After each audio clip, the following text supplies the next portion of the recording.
এবার আকাশের বিরুদ্ধে প্রমাণ জোগাড় করে আরিয়ার ভুল ধারণা ভেঙে দিল মোহনা। হ্যাঁ বন্ধুরা, আমরা এমন চমক দেখতে চলেছি গৃহপ্রবেশ ধারাবাহিকের আগামী পর্বগুলোতে। তো চলো আর দেরি না করে ভিডিওটি শুরু করা যাক। আরিয়াকে নিয়ে যখন আকাশ রায়বাড়ি থেকে চলে যায়, তখনই এই সমস্ত কিছু সহ্য করতে পারে না শুভ। তখনই সেখানে অজ্ঞান হয়ে পড়ে যায়।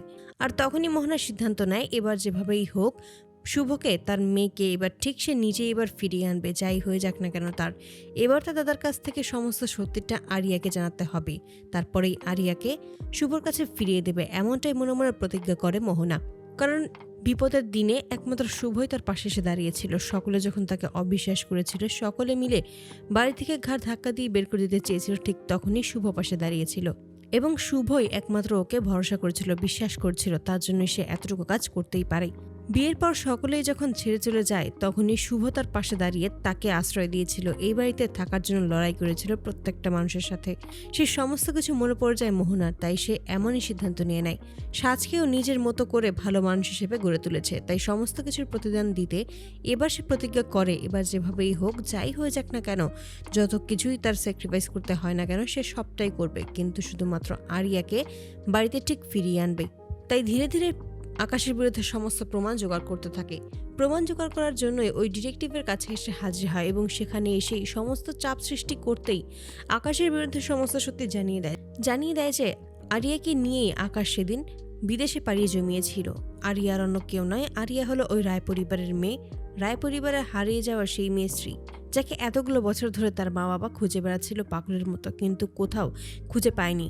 এই সমস্ত তখন নিজের কাছে ফোনে রেকর্ডিং করে নেয় মোহনা। আর তখনই মোহনা মনে মনে বলে, এবার তুই শেষ হবি দাদা, কারণ এবার তোর সমস্ত খেলা শেষ হবে।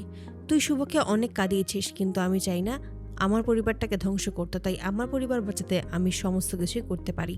তোর বিরুদ্ধেও আমি যেতে দুবার ভাববো না। সেই সমস্ত প্রমাণ নিয়েই তখন আরিয়ার কাছে এসে হাজির হয় এবং সেখানে প্রথমে আকাশের কাছ থেকে কিছু কথা বলার চেষ্টা করে, কিন্তু আকাশ কোনোভাবেই সমস্ত কিছু স্বীকার করতে চায় না। এক পর্যায়ে কাঁদতে কাঁদতে যখনই মোহনা সমস্ত কিছু বলে, ঠিক তখনই আকাশ সমস্ত কিছুই খুলে বলে এবং ঠিক সেই মুহূর্তেই আরিয়া সবটাই শুনতে পায়। যা শুনেই অবাক হয়ে যায় আরিয়া, সে কোনোভাবেই মেনে নিতে পারে না আকাশের এই কথাগুলো।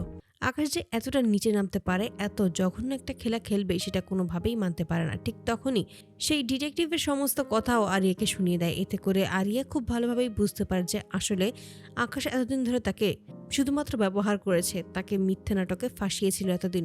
তার পরিবার সবাই সত্যি কথা বলছিল, তাকে ছোটবেলা থেকে তার মা বাবার কাছ থেকে আলাদা করে নিয়েছিল। তো বন্ধুরা, তোমরা কি এটাই চাচ্ছ এবার এভাবেই আকাশের বিরুদ্ধে প্রমাণ জোগাড় করে আরিয়ার ভুল ধারণা ভেঙে দেয় মোহনা? অবশ্যই তোমরা তোমাদের মতামত কমেন্টে জানাতে ভুলো না। ধন্যবাদ।